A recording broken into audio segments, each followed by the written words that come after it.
Hear the shock and awe on Patriot Radio, where we are committed to giving a voice to those who have served as service members and first responders. Here, today's Heroes Hits, here on Patriot Radio. Patriot Pride.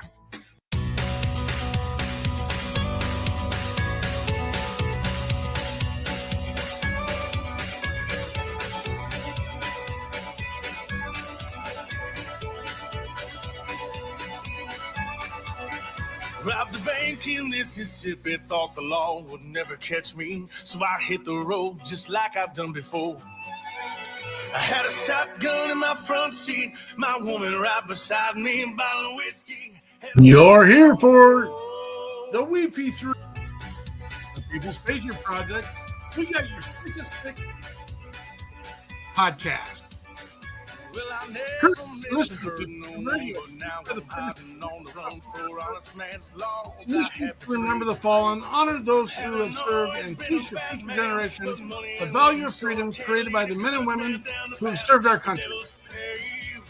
Currently playing on We Patriot Radio, War Hippies, Donnie Reese, So Sweet.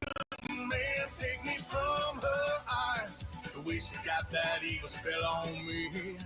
Yes, she's the reason why addiction tastes so sweet.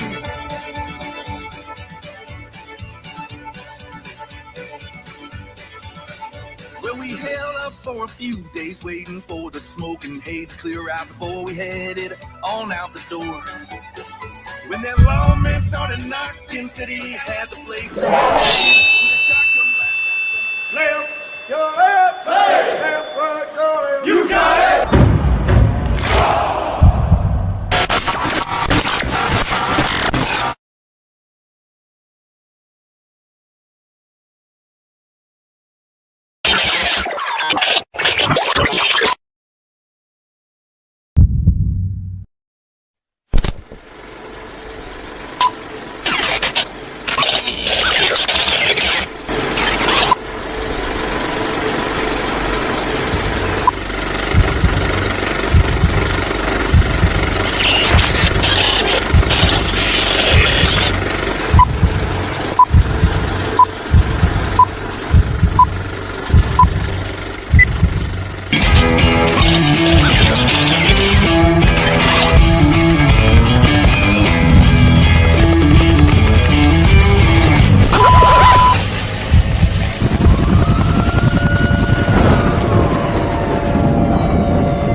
Trucker. Conquerors, roll out.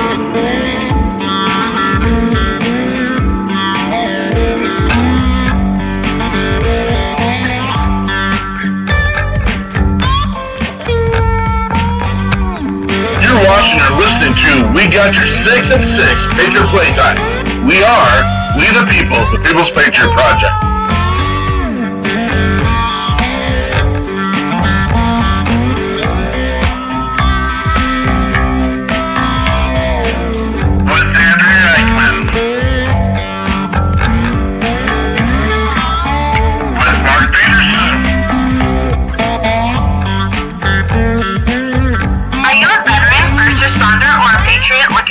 To put your skill set, your thoughts, and ideas, or want to help continue the mission, you have come to the right place.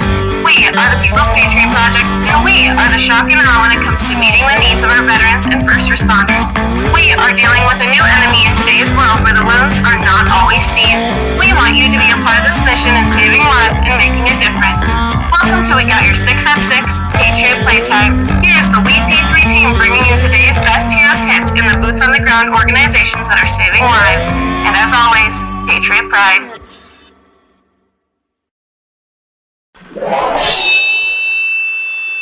Left, your left, hey. Left, right, your left. You got it.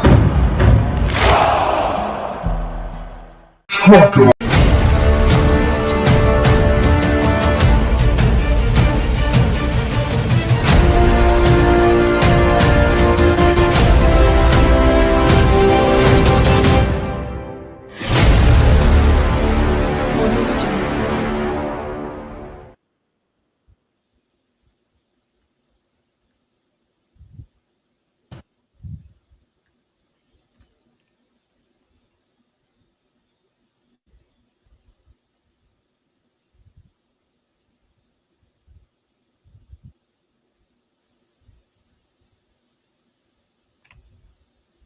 Live with Andrea Eichmann.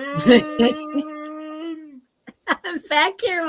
Hi, I am Andrea Eichmann. We are here tonight at the People's Patriot Project's show called We Got Your 6 at 6. And I'm sorry, I'm laughing. I'm reading the comments, and what a conversation. You guys got me giggling back here. I'm going to try to concentrate. So welcome, and thank you for being here tonight. We call this We Got Your 6 at 6 because conveniently and ironically and funny, it's 6 o'clock in Minnesota, and you know, some central time zone doesn't work for everybody, but we weren't that big when we started this, so if it fit, and now we just go with it. So We Got Your 6 at 6 is here tonight with some amazing guests. I think there's gonna be a lot of conversation tonight, all over the place. We have music entertainment, we have comedy and serious entertainment. We have got Terrence Popp here, Mr. Redonkulous, and then we have got Jeff Jacobs' band. There's so many pieces. Jeff's going to help us figure it all out and find where we need to listen to hear all of it. And so we can't wait to have more conversation. Our sponsors tonight, they include Green Hills Contracting. This is a veteran-owned and operated contracting company out of Moberly, Missouri. I almost said like I was from Missouri. Thank you, Timothy Newton. Catch 22 with Derek Iozio, Operation Texas Strong, the Boho Hobos Hideaway. And we have Brian Kenzer. He's usually with us. And you know what? Sometimes he's not. Actually, a lot of times he's not, because he's an active firefighter and responder, and that beeper goes off every time he's here, and probably right before he gets here. So we'll maybe hear from him later. He does support with his business called Smart Living Today. If you've been looking for just the right vitamin, if you've been looking for the right household cleaners, dish soap, laundry stuff, I'm telling you what, it's all there, and it's all right here in the USA, and it's made here, it's packaged here, it's delivered here, and he can share more about that. You can reach out to Brian. I've got some information for you right here. If you're interested in that avenue, not only can you get your things straight, but you'll be helping support the People's Patriot Project as well. We're not here to talk about us tonight. You can catch us tomorrow on our debrief at 4 o'clock Central Standard Time, right here, same place. We'll catch you up on everything that's People's Patriot Project. Tonight's about our guests. You can also hear our former shows on Wreaths Across America Radio, Sunday evenings at 11 Eastern Time. We've kind of partnered up with them because we also run the Fort Snelling Wreaths Across America program. We're just starting our third year doing this. It's been amazing, and we've met so many amazing people, not just at the cemetery, but everywhere. Wreaths Across America Radio.org can take you right to that. Just search Wreaths. We're there. We want to thank all of our guests, our sponsors, and our viewers. And before we start this week's show, we would like you to take off your hats, stand if you can, cover your hearts, and join us for the Pledge of Allegiance.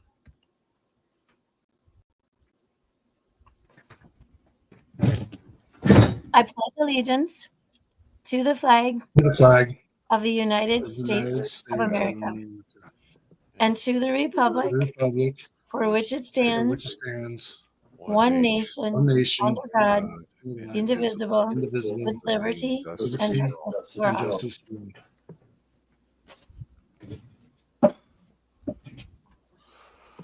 Boom. Yay. Boom. Peterson thinks we should all be able to say that in time, but we've learned the nature of technology doesn't all run at the same time, so we're good. It doesn't. It's a lot better than what it used to be, where we didn't have anything, and then there was nothing, and then it was blah, blah. And I'd like to honestly do a version of the Star Spangled Banner before every show as well. And I don't have a good reason not to do that. When there are amazing versions, we get them out there. Holy cow, the comments are blowing up tonight already, folks. And we want to thank, we're confident that this is the Redonkulous crew coming in off of YouTube. And thank you, ladies and gentlemen. Thank you, Terrence Popp. for being here tonight. Thank you, Mr. Jeff Jacobs, for being here tonight. And you are here for our Sunday night. We got your 6 at 6, brought to you by the People's Patriot Project. Holy cow. Good to have you all here. Guys, we're here. Gals, guys, everyone. We're here every Sunday night and actually every Monday afternoon. And as Andrea had said and spoke, this episode tonight is 100% about Mr. Popp and Redonkulous and Mr. Jeff Jacobs and what he's doing in the world of music. And we might mix a little bit of stuff in there, WP3, because, I mean, honestly, this doesn't happen if WP3 is not here. Are there people doing what we're doing? Yeah, they're doing what we're doing. And the thing is, we call this kind of our tackle box of opportunity. And we have vowed from the very beginning, we are going to collaborate and be as transparent as possible with all the stuff that's out there. We don't let people see the stuff behind the curtain when it comes to the conflict and the nastiness and the gross stuff. Because it's not needed. We have enough of, you can tune in at your 5 o'clock, 6 o'clock, 7 o'clock, 9 o'clock, 10 o'clock news for that kind of stuff if you want to get that stuff.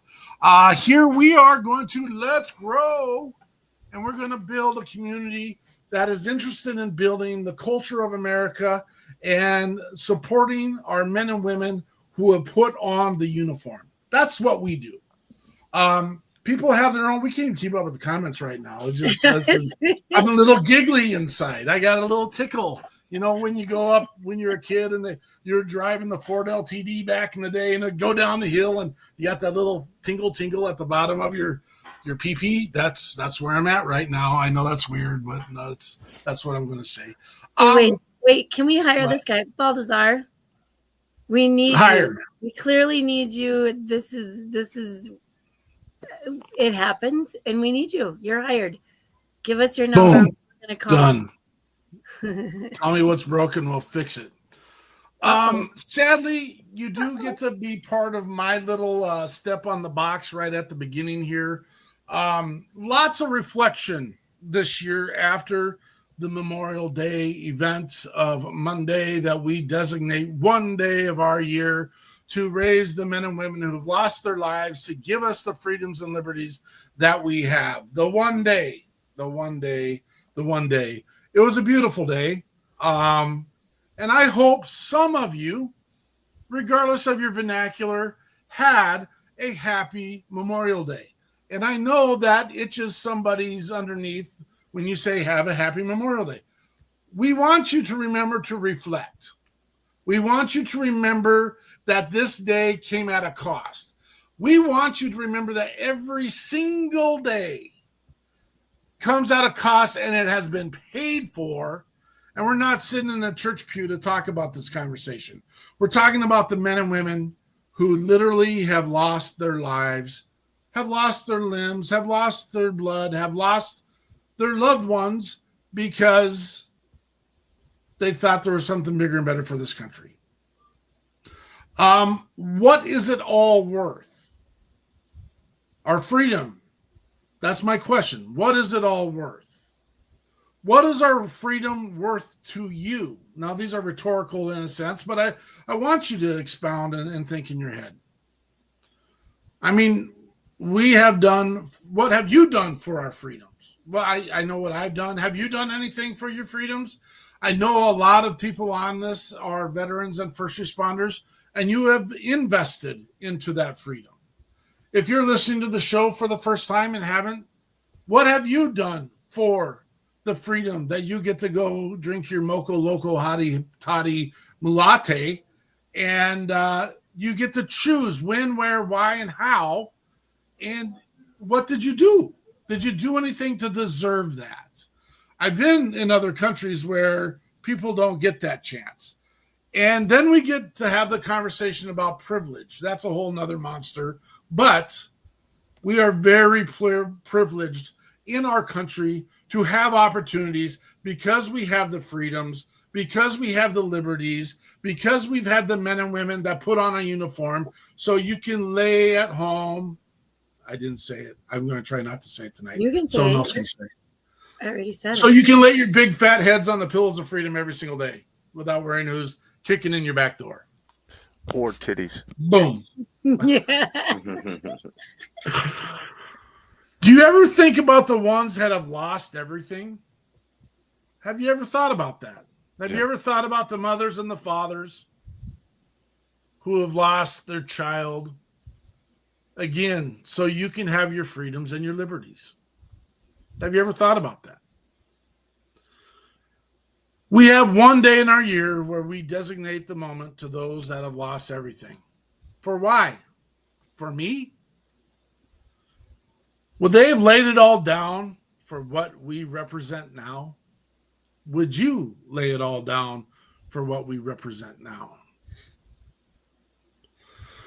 I know I need to be better. I need to do more. Thank you is not enough. One day is not enough. And to remember is not enough. Jonathan Crochet, can you tell us what's in the news, brother? I can as soon as I unmute my computer. And find the sheet. Here we go. So June is National PTSD Awareness Month. 2014, the Senate would designate month of June as PTSD Awareness Month. The U.S. Department of Veteran Affairs is one of the forerunners in the fight against PTSD. Some of the earliest mentions of the disorder go way, way back to 50 BC. The National Center for PTSD states that about 7 to 8% of the population will experience in their lifetime PTSD. Some experts will say that it's normal to experience shivers and trembling. However, I think most people in front of you right now can be considered experts in what PTSD feels like. PTSD Awareness Month is a reminder of the strength of humans. Our minds have immense strength, and we also have limitations. So learning to recognize those limitations and work around them within our own capacity shows just how strong we actually can be. We also have the strength to improve and increase those limitations. The road to recovery is different for everyone, but there is a road for everyone.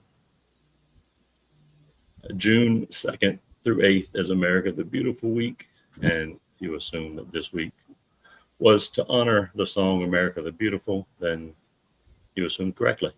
The person who wrote the lyrics to the song and the person who composed the music to the song never actually met. The song was a top contender for the national anthem before Star Spangled Banner won out in 1931. The lyrics were written in 1893 by Catherine Bates, inspired by a train ride through the Great Plains looking down over wheat fields in Kansas. Samuel Ward later composed the music to the tune on a boat trip to his home in New York City in 1910. The poem and the music would later be combined and published in the same year and be called America the Beautiful.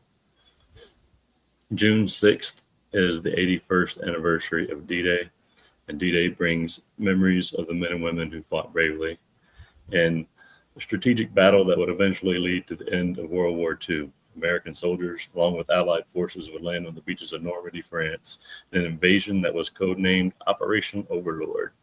It would begin the liberation of France and other areas of Europe from Hitler's regime.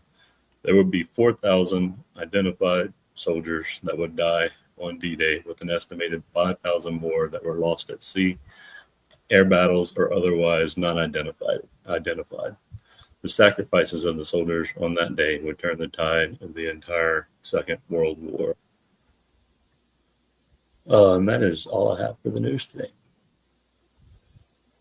Thank you so much, Jonathan. Right now, one of the things we talk about regularly, Jonathan, you can't be on the top row. You know that, right? That is the pretty row, and you got to get down here with me.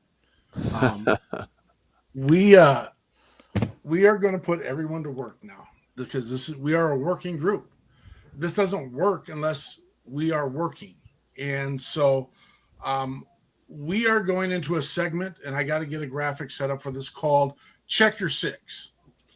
And during our time of Check Your Six, everyone has a device on them. You're going to get that ready. We're going to be talking about that here in a second. Check your six as you have or were trained in the military, and even as a first responder these days. You have to make sure you're okay. Yeah, do your body, do your pat down, make sure everything's good. And if you're not good, reach out to a brother and sister. Don't put it on social media. That's my opinion. If you feel like that's where it belongs, splash it out there.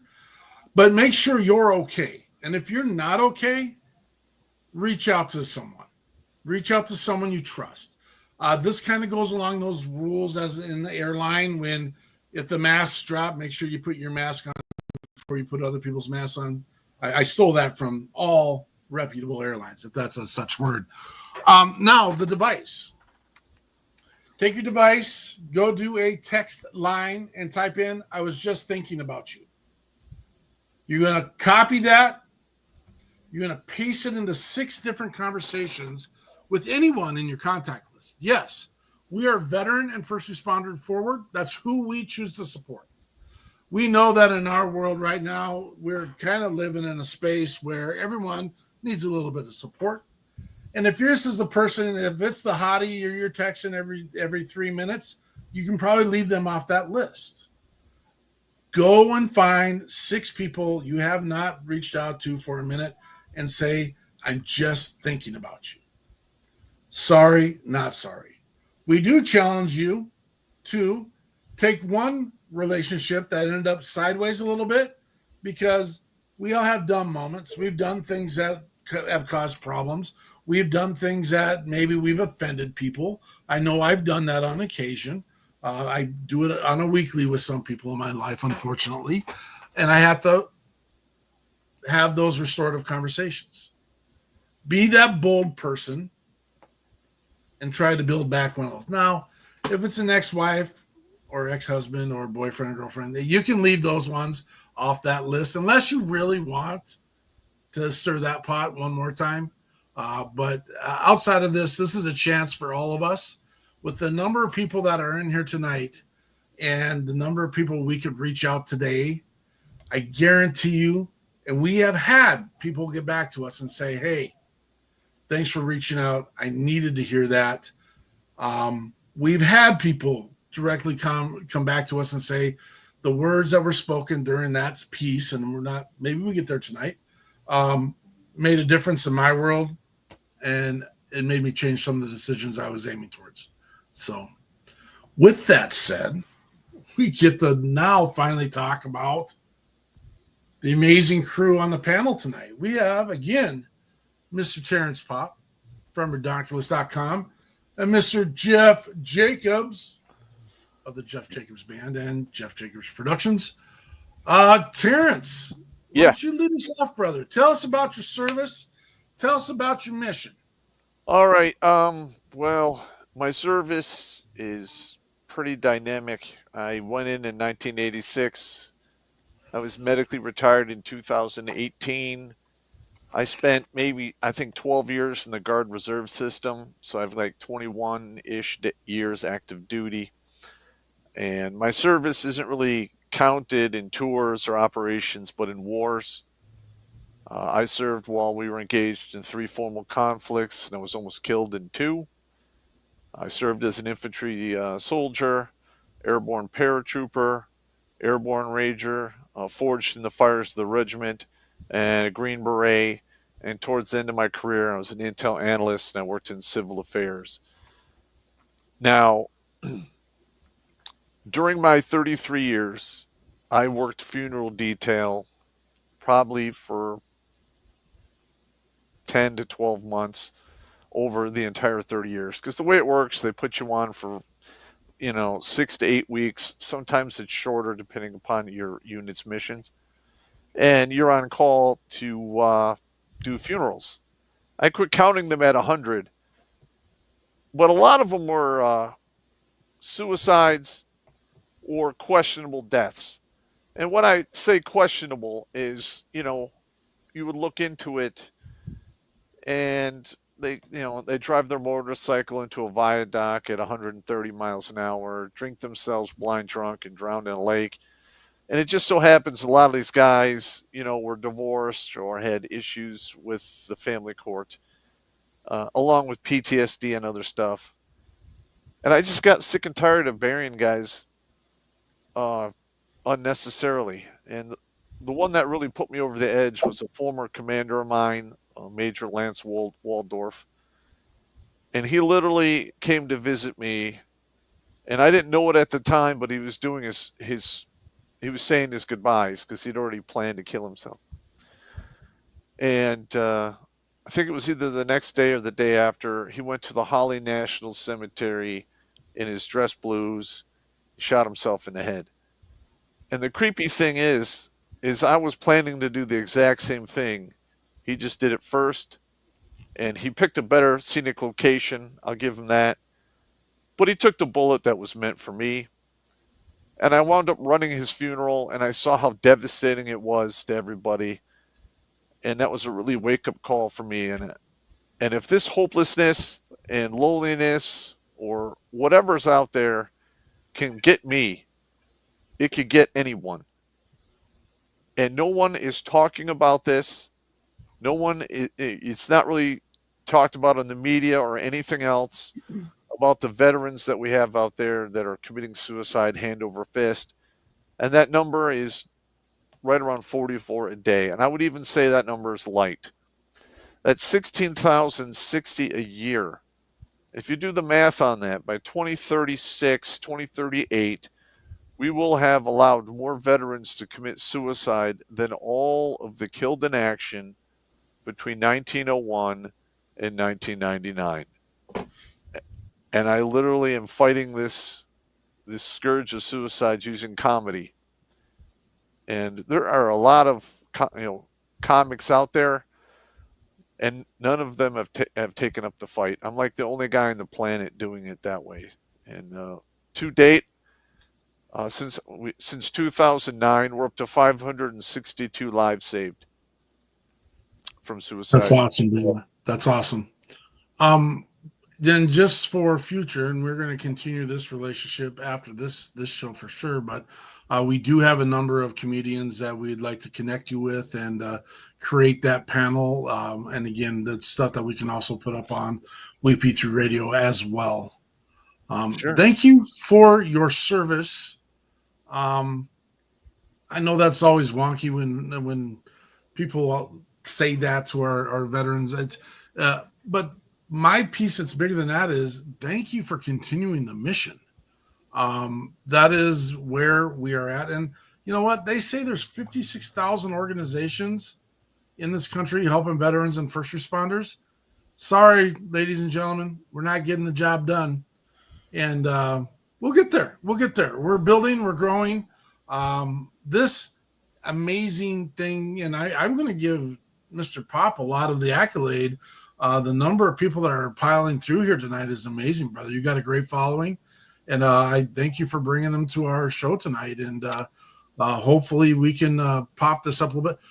Give us a little feedback. Is this your torture chamber you're coming to us from? Oh, this is the sword room.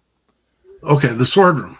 Yeah, all of that. You see, I got wounded really bad in 2004, and I had a TBI with a minor stroke, and I lost my ability to sleep, so I take like Ambien, and sometimes I mix it with whiskey. Don't judge me.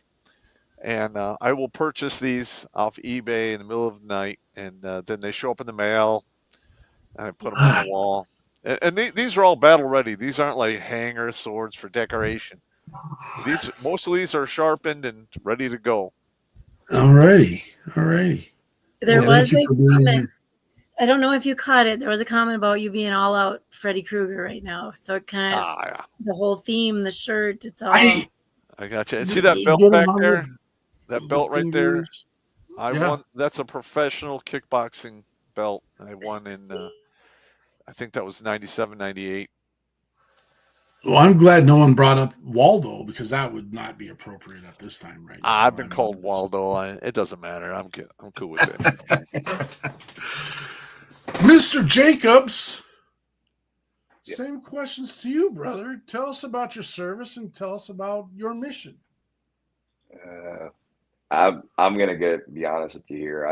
I wasn't sure what the show was about until I actually got on it here. But I have not served in the service. I don't know if there was just a misconception of.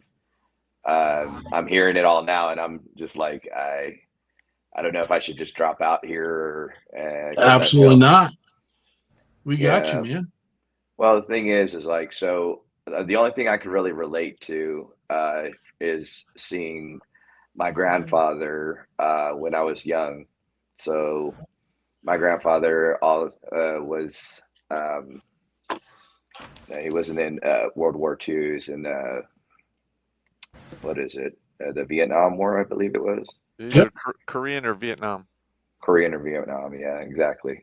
But I just remember it's like, and like I said, I can't relate as much, and I'm hearing what's going on, but I do know that when we would spend the night at his house, he would have basically night terrors, and he would scream in the middle of the night. He basically drank himself to death, more or less, because he wouldn't take care of himself. He just wasn't a very happy person, and there's a lot of things that were scarred, and like towards the end of his life, basically person wasn't even recognizable anymore, because he was just he didn't recognize faces, and just eventually passed. But I know that had a lot to do with it. I don't know, like once you've been there, it doesn't seem like you ever really recover from it. And if I knew like a lot of that, I probably would have wanted to help him and maybe get him in some sort of program, or even like something like this, to where he can talk to people and try to conversate and kind of figure his way out, because definitely the way he took wasn't the best. And seeing him suffer like that, I know I can actually relate with, that's the way I can relate with what's going on here and what I'm listening to. Absolutely. I appreciate that. We've got 3 of your songs up queued. Find Your Love, Always on My Mind, Can't Get Her Out of My Head. Which one would you like to roll with? And you got a lead in for it. Well, let's see here. Probably Always on My Mind. That's my newest song. And I wouldn't say it's like humorous, because in the same sense, it's like, it was one of the worst relationships I ever had, but it was the first relationship I ever had. And it obviously didn't go as great as I wanted it to. But it's like one of those things. It's like being young and thinking that, it's sort of like you have this feature of, like, oh, I'm cool. She makes me feel cool and stuff like that. So you get an ego, and you tend to stay with people for the wrong reasons. And so that's more or less what this song's about. This is Jeff Jacobs, Always on My Mind.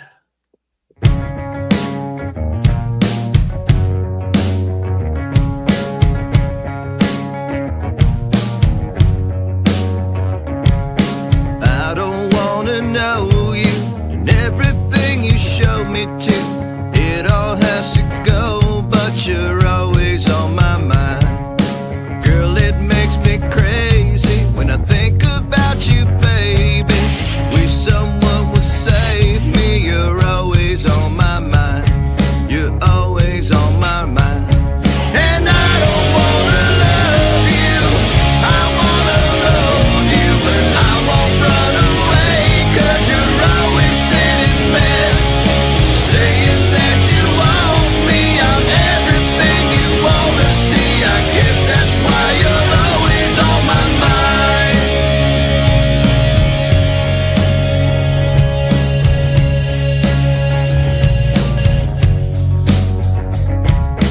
Hanging on the street lamp, screaming out your name and freezing my cojones. You're always on my mind. Sometimes I am feeling, I am barely breathing. Every time I think that you're always on my mind. You're always on my mind. And I don't wanna love you, I wanna love you, but I can't run away, 'cause you're always sitting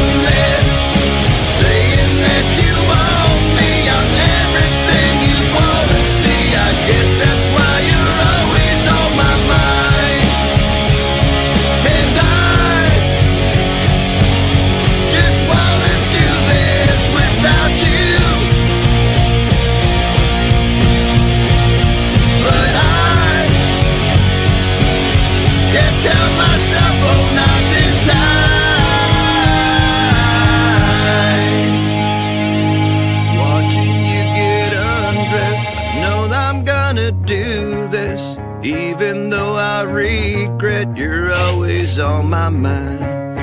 Couldn't find a shelter, second that I felt her. I think I'll go to hell now, you're always on my mind.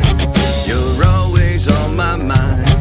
And I don't wanna love you, I wanna loathe you, but I won't run away, 'cause you're always sitting there, saying that you want me. I'm everything you wanna see. I guess that's why you're always on my mind.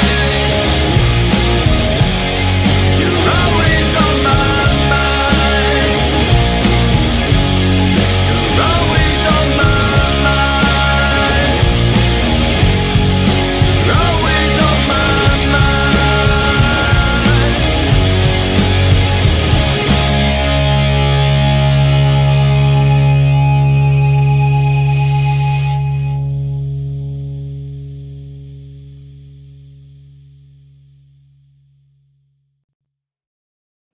Cubs with Always on My Mind. All right. That's Good not stuff. bad. That's not bad. Good stuff. Now- All the music you hear during the show, you can hear on WP3 Music and our WP3 Radio. And yeah. Now, the problems that your other guest was talking about his grandfather, I have seen that. That happens all the time. It even happens to me. And what most people don't understand is when you go into a war zone, your entire reality has to flip. Because you don't realize that here in the States, you are instinctively following between 2,000 and 5,000 rules, laws, and regulations a day. And you're in a very safe environment, other than the freeway, drinking and driving, and your occasional idiot here and there. You go to a war zone, everyone there is trying to kill you. Your chain of command more than likely doesn't give a crap about you.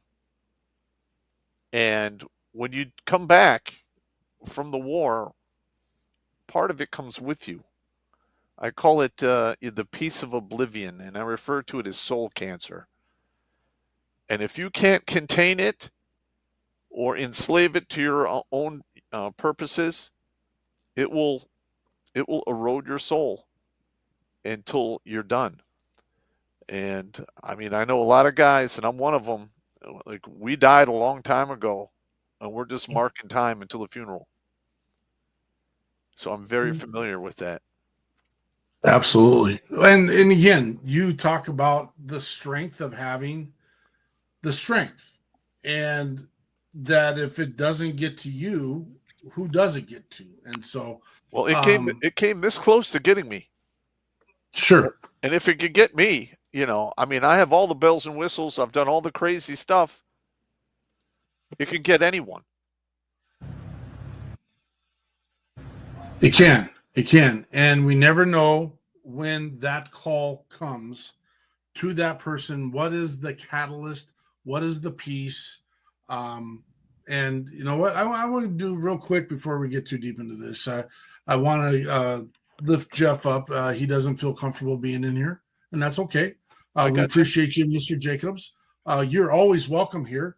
If you believe in what America's about and what we're trying to get done, and you support the men and women that do it, you're always welcome into our space. And so, again, whatever that mix-up is, and it is, we got plenty of music from veterans and first responders, and again, people that we call Patriot players, those that sing the message, like Toby Keith is that guy. He's a Patriot player, and believes in his country. And we've got hundreds and hundreds and hundreds of those.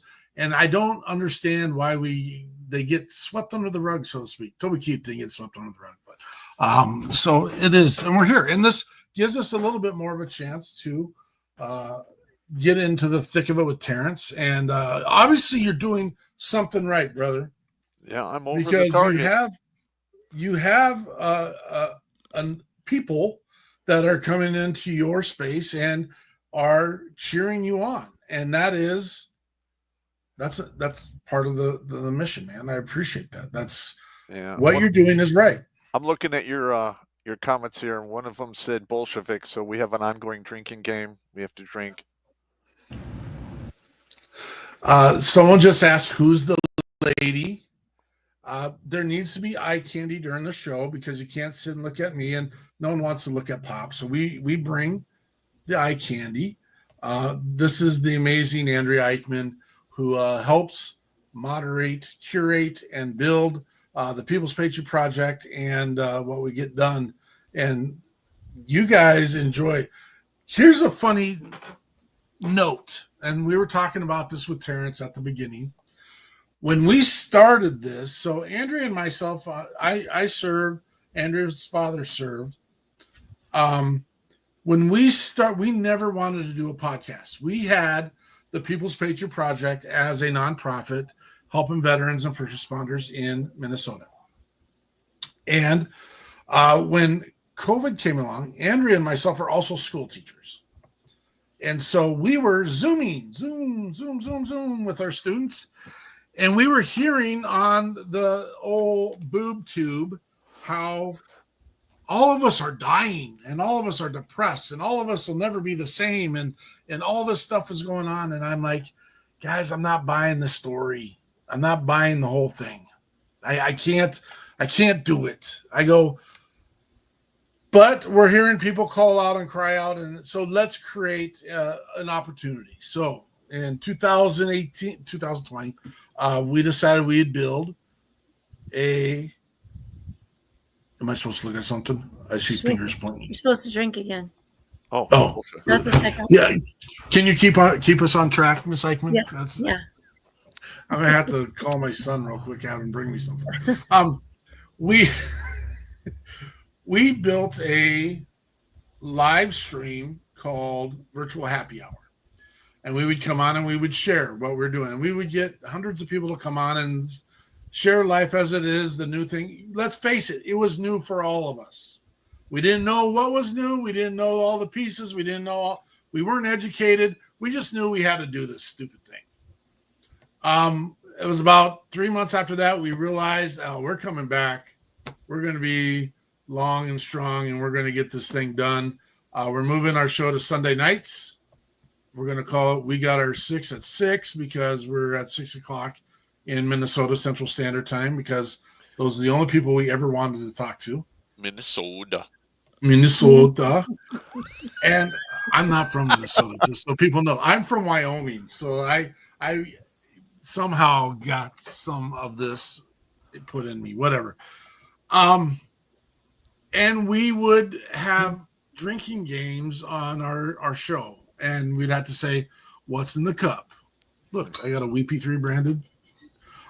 What's in the cup?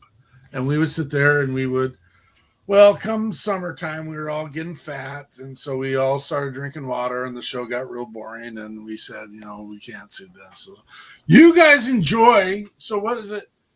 We got a Wyoming person out there? Yeah, buddy. Well, I got people who watch my show from all over the world. Perfect.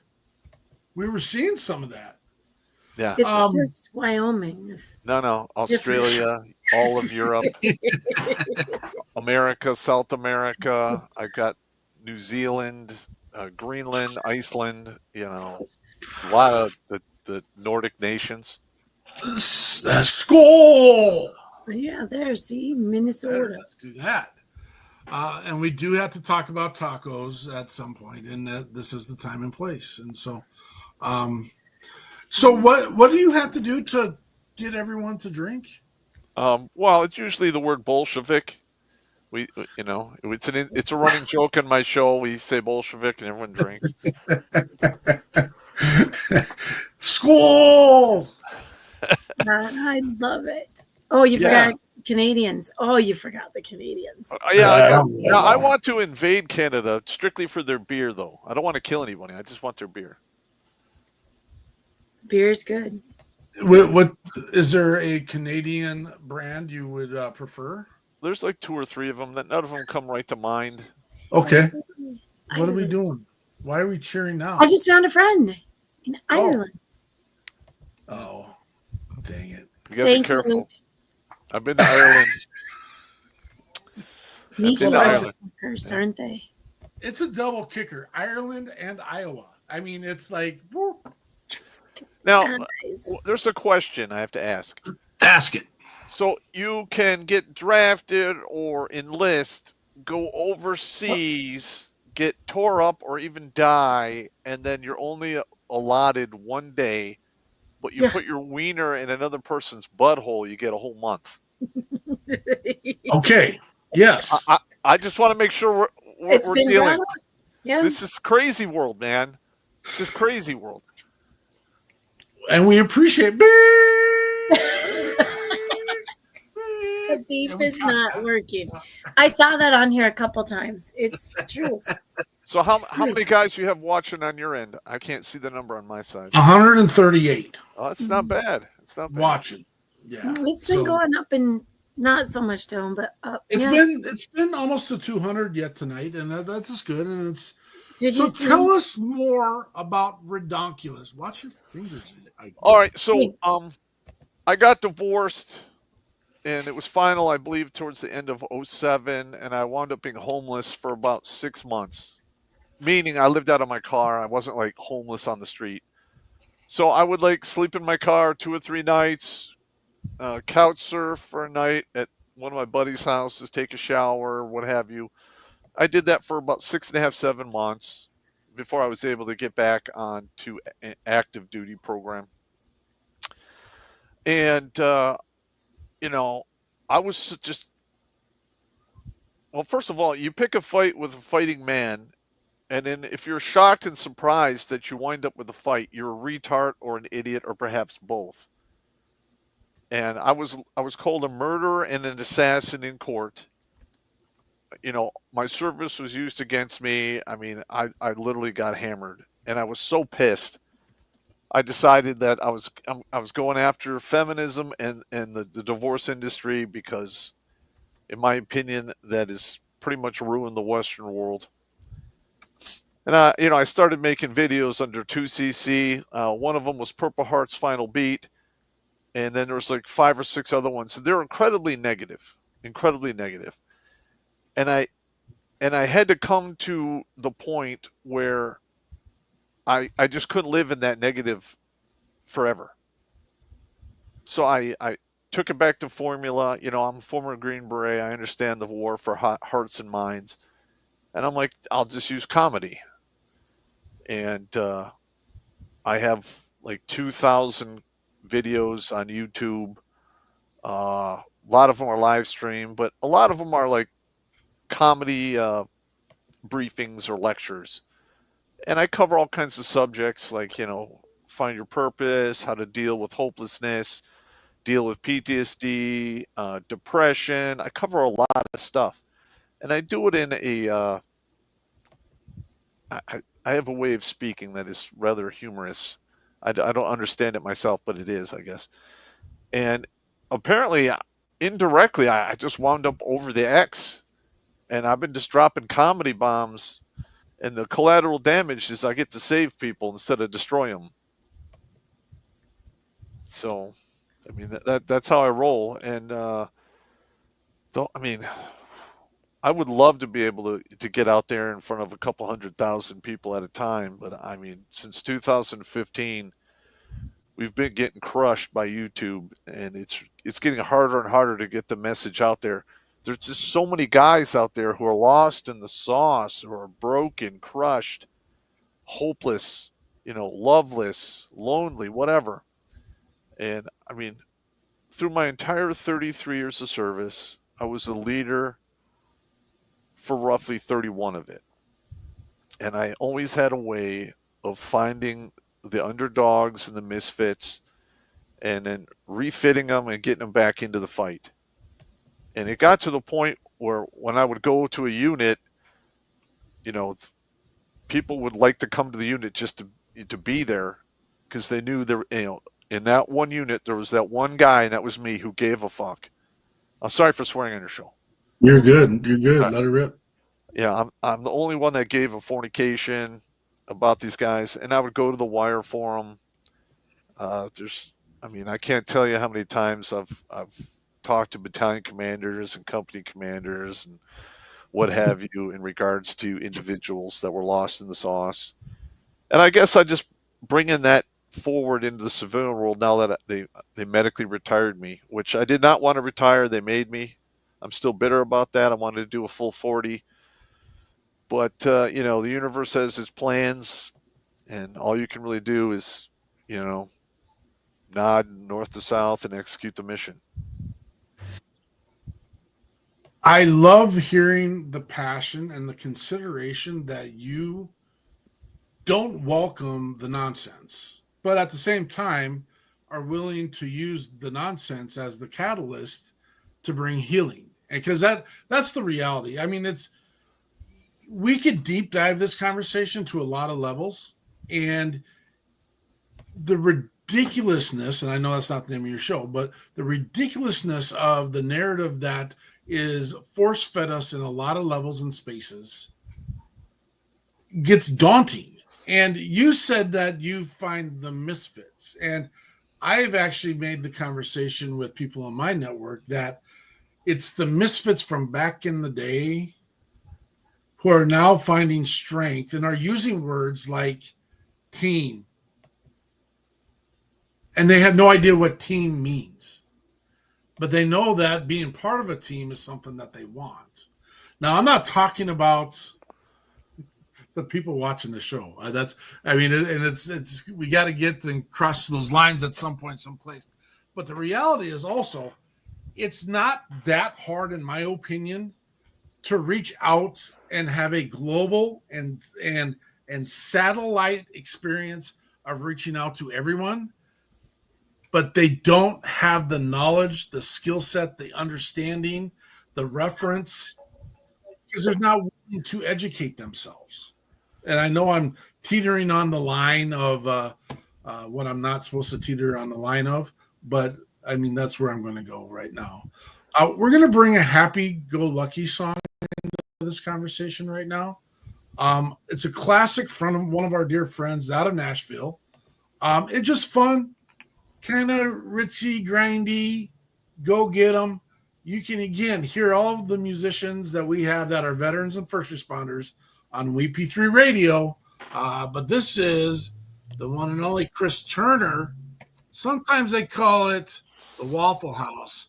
It's actually called Take You Out. This is Chris Turner, Take You Out.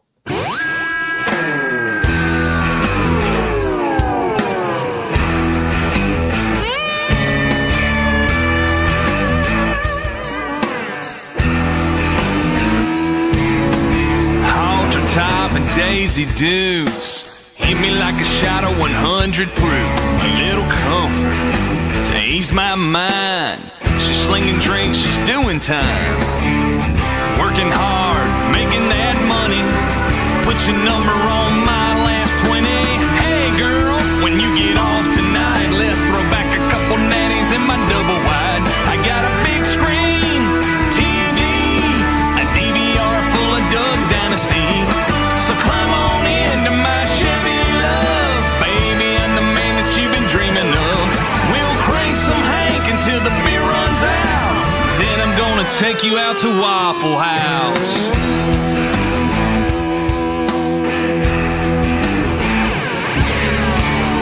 Something told me she's into me. I bought a drink, she brought me 3. Let her hair down, leaned in low. Whisper to me soft and slow. My double shift is almost over. Asked me if I'd like to get to know her. Thinking, hey girl, when you get off tonight, let's throw back a couple natties in my double wide. I got a big screen, TV, a DVR full of Doug Dynasty. So climb on into my Chevy, love. Baby, I'm the man that you've been dreaming of. We'll crank some Hank until the beer runs out. Then I'm gonna take you out to Waffle House.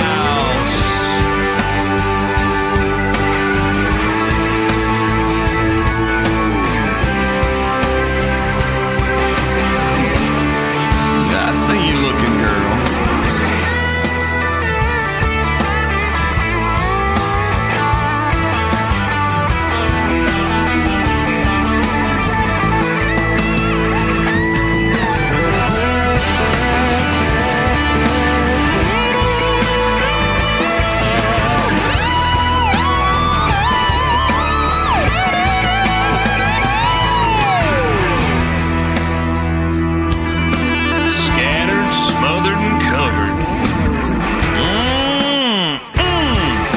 try to get me some.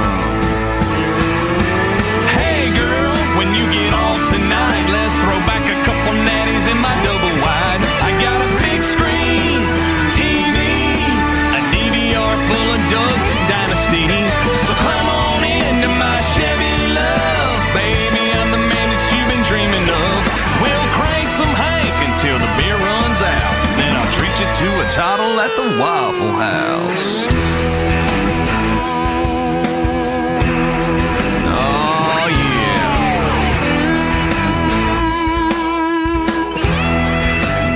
That's right. That is Chris Turner with Take You Out, Waffle House. All right.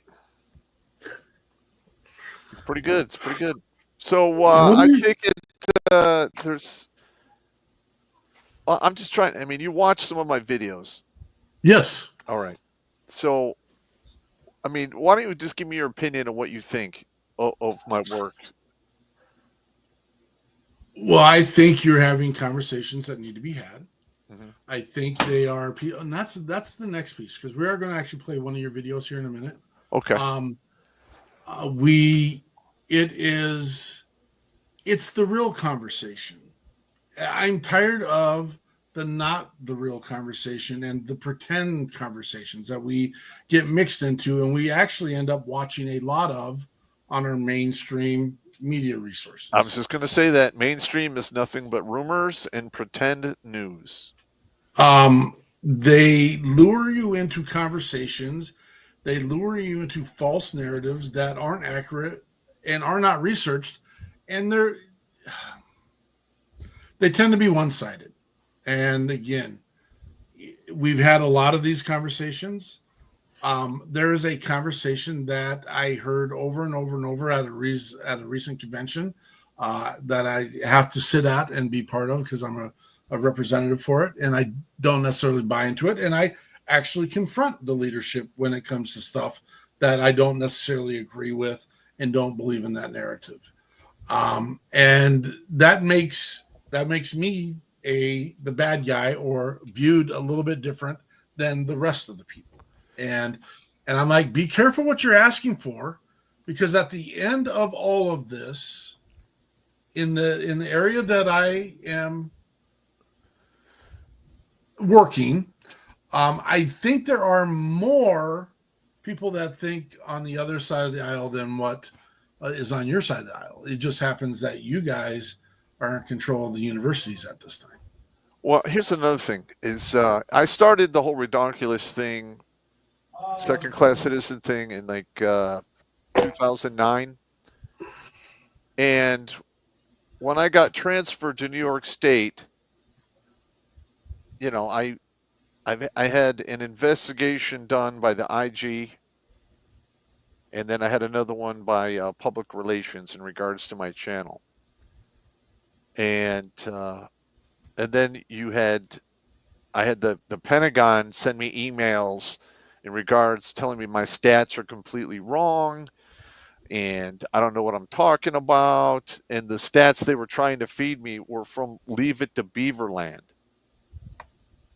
When, you know, I did all of this time in the service, I know thousands upon thousands of service members.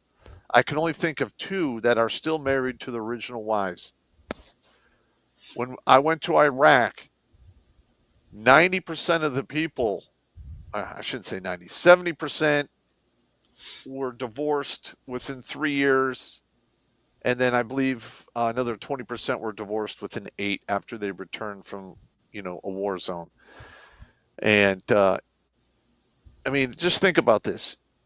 You go to war, you're doing the highest service you can for your country.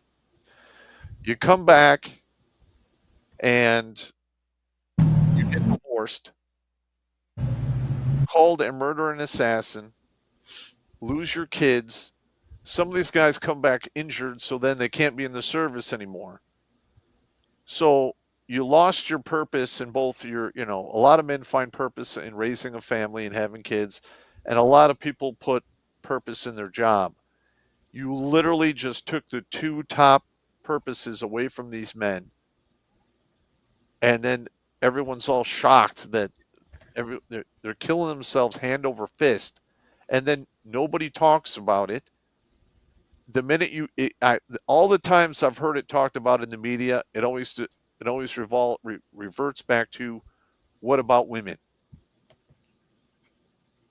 I'm at a loss. Like I did some public speaking with the men's rights activist groups, and there were a few times I would go to talk, and we'd have to leave the building because some feminists pulled the fire alarm or called in bomb threats. I mean, this is lunacy that we have a media apparatus that is dominated by the feminist communist agenda. Men are dying hand over fist. Nobody's talking about it. A majority of the homeless are men, and a majority of those guys are veterans. And you hardly ever hear about that either. I mean, it is an absolute kick in the nuts. And the part that I struggle with, if I'm going to interrupt, is there's no effort to, and I'm not saying this on your part, but like to polling the fire alarm is a passive aggressive, fear baiting, fear processing, so that stifles speech. This is the stuff that they've all wanted for years and years and years and years and years. But now when we've gotten to the point where I think everyone's at least got a voice, and I know they'll still argue, I don't have a voice. But you do have a voice. The problem, my question is, who wants to listen to it? Yeah. And then there's only a certain criteria of people that want to listen to that versus, and again, we can argue the same thing on the veteran side of stuff. There's only certain people that want to listen to that. And people are getting tired. And I don't care if you're getting tired of hearing that message, because you get to walk the streets freely daily. No one is running into burning buildings from that group of people for the most part. Yes. And even if they could, they're so weak, they couldn't even carry somebody their own weight out of the building. I'm not arguing with you. It's the real conversation. And again, there is a frustration. So how do we get that satellite global conversation where everyone will sit at the table and really try to fix problems? Well, legitimately, how do you do it? Now, hang on. They're not going to be motivated to fix these problems until the system starts coming down. Like right now, you know what the marriage rates are. They're between 5.1 and 6.3 out of 1,000 are getting married today. That is the lowest it has been since they started counting that stat at the end of the Civil War. Our reproduction rates are far below replacement. And, and by 2030, you're going to have half the women out there single and childless. At some point, this is going to get dynamic. I agree with you. It's already getting dynamic, to be honest with you. It really is. Well, no, it's just starting. You just wait. I'd like to, and it does suck because you have a ton of great content. But in our hour-long show, sometimes we get to 2 hours. It's really tough to plug in a whole nother concept conversation video. And your guys are going to stay here. They love you, and that's awesome. We're going to plug and push one of your pieces called Purple Heart's Final Beat. Okay. You got lead in for that, or is it all? You think it's all speaks for itself? It's pretty much self-explanatory. And this actual video it won some film project awards in 2009 and 2010. It's been age restricted on YouTube, and the thing is somebody actually downloaded the Purple Heart's Final Beat, uploaded it onto their channel. And there's no restrictions for them, but we're getting creamed. Well, We'll see what happens with us. All right. We'll be real. This is the work of our man, Terrence Popp, with Purple Heart's Final Beat.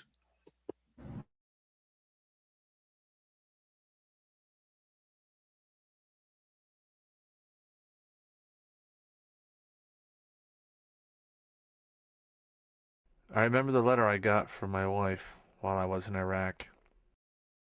She said she wasn't happy.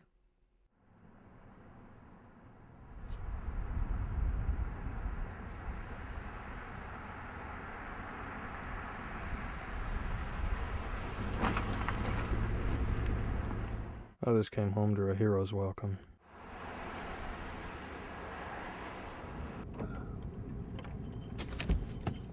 I came home to the echo of an empty house.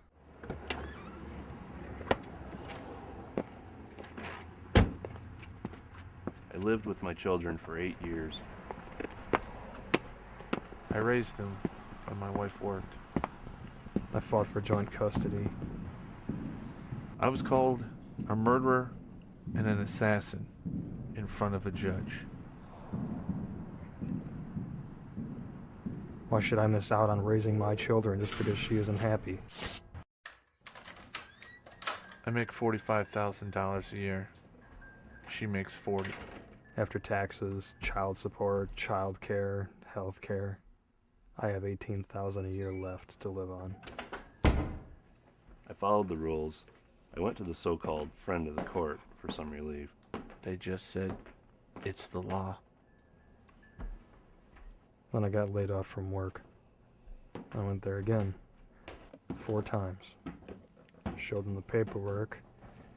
And each time they told me I was in skilled trades and it should be easy for me to find a job.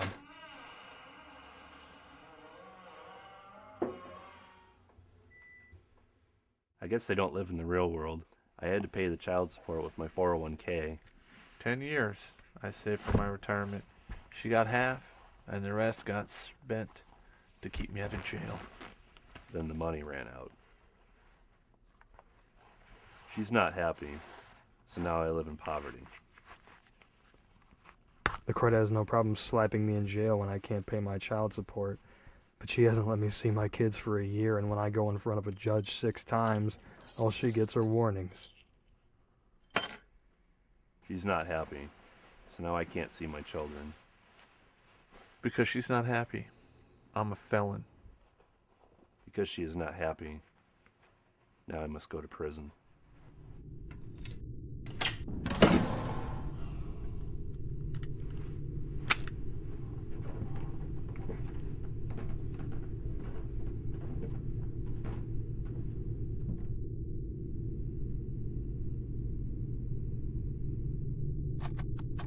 I got called up to go to war for my country. I got sent 7,000 miles away to bring freedom to those oppressed. Now my country has stripped me of my children. Now my country has forced me into poverty and servitude. Now my country has turned me into a criminal. It has doomed me to prison. All because she was not happy.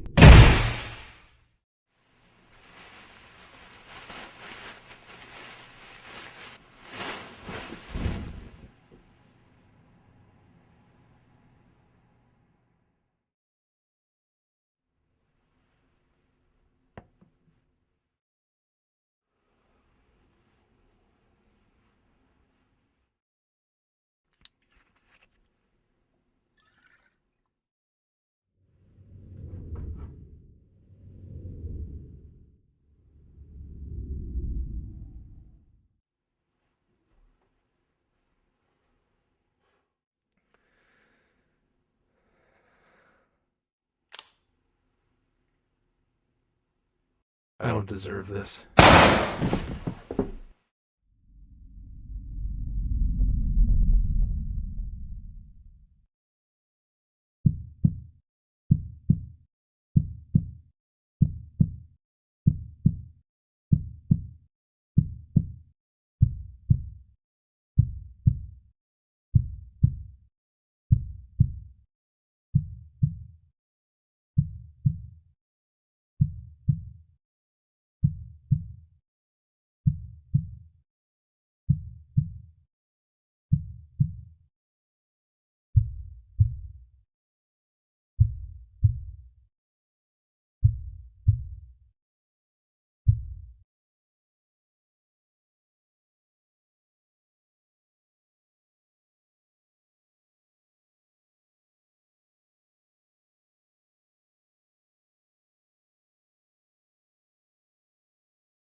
So what do you think of that one? Is there a process to think to that one? If you can't listen and watch that and understand that we have a dilemma, a problem, a broken system, it's a truth. It's something that we deal with daily, and we are refusing to follow the breadcrumbs. I know, because the communists with tits run the fucking show. Sorry for swearing. Sorry, I gotta stop that. You're good. You're good. So I mean, they're not going to talk about it until it starts impacting them.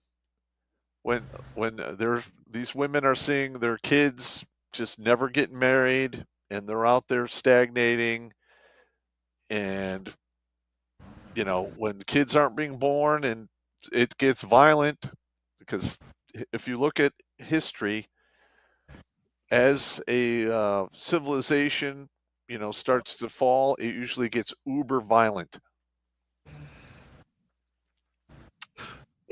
Again, the passive aggressive processing of not having real conversations. That's the part. And I don't know that it ever works to name call. I mean, it never works to tear other people down, but the conversation still can be real without beating people up. But the thing is, and this is where my frustrations fall into play, is they beat themselves up so much already on the stuff they brought into their life already that this is just one more. And again, because you're not listening to who I am and what I am, you're wrong. And that's not a real conversation. The real conversation is we have men and women taking their lives because of not having the supports that they need to have from their service. And we've also come to the conversation of there's a lot of our men and women who are dealing with issues that happened prior to their service as well. And it's all crappy stuff. It's all stuff that enters people's lives because we have crappy people living in this world.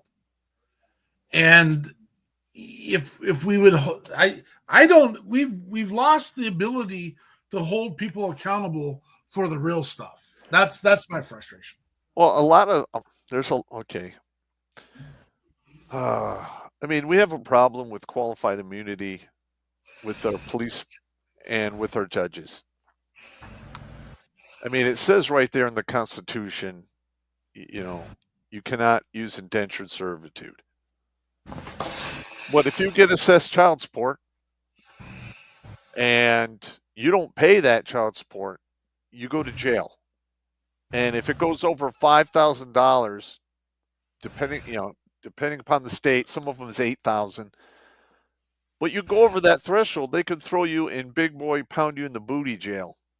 So you're now serving time with murderers, rapists, the worst there is. And a lot of times you lost a job, you got hurt on the job, or you got laid off.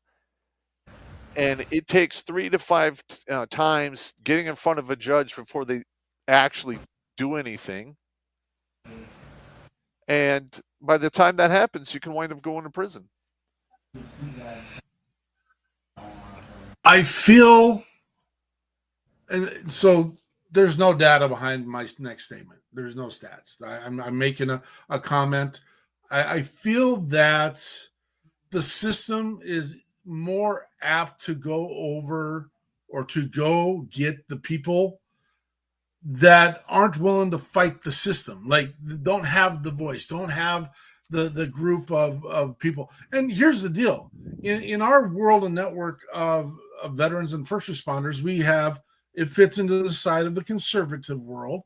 They want to do their farming. They want to do their fishing. They want to be out on their boats. They want to go drive their trucks, which is all this is. They've earned it. They should go do that. They don't want to carry billboards and placards down at the courthouse. That's not what conservatives do. They don't take the time to support their brothers and sisters. And I'm not attacking them, because this isn't the stuff that we shouldn't have to support our men and women in this manner. This should be, oh, this makes sense, you should do this. But it's the nonsense stuff that we have to, and they're not even fighting against that other than being keyboard warriors. And again, calling names and tearing people apart. But we got to get the fact in the story. That's the other side of this.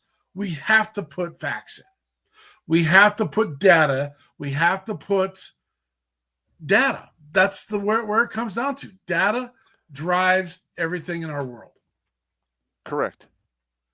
But here's the thing: is the minute you show them the data,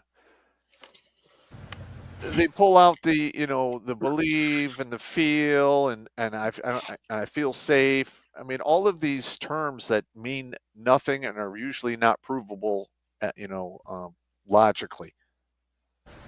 And I'm with you. And like I have a workspace where I'm the bully in the workspace because I won't talk to certain people. I don't talk to you because you lie and you tell stories, and I don't want to worry about any part of that. And I don't want you to walk to the next person with my name in your mouth about a story that doesn't exist. I'm not going to talk to you. Yeah, you're right. But when it comes to front of the court, the whole time I was going through that process, all I heard was best interest of the child, best interest of the child. But when you look at the statistics, 85% of the people in, big boy prison came from a single mother home. A majority of the youth deaths come from a single mother home. A majority of the people in the I Love Me houses, which are the crazy words, single mother homes. And the best interest of the child, in my opinion, and when you look at the data, should be a minimum of 50-50 custody right off the rip. You don't have to worry about the child support and all other crazy stuff. You just have your kid half the time, and when you have your kid, it's your responsibility, and when she has the kid, it's her responsibility. And that just doesn't happen because there's so much money in the system. Okay, it's called Title 4D money, and it's an act. I don't remember the year it came out. But every county collects child support, and then they get reimbursed in some cases, dollar for dollar for every dollar they collect in child support, and that money comes from the Social Security fund. So, I mean, it is a racket. It is a huge racket, and men are getting crushed hand over fist in this bullshit. And when I was homeless, I talked to other guys, and a lot of them were that way because they owed so much in child support, they were never going to be able to pay it back. And they would get a job, and within 2 to 4 weeks of working the job, they would wind up with getting paychecks where they were getting 10%. The rest of it was being taken for child support and arrearages and what have you. And they literally, it was pointless for them to try to even get out of the street. I knew guys that literally turned themselves in the fall and would spend the entire winter in Wayne County or Oakland County or Macomb County jail and then get out in the spring.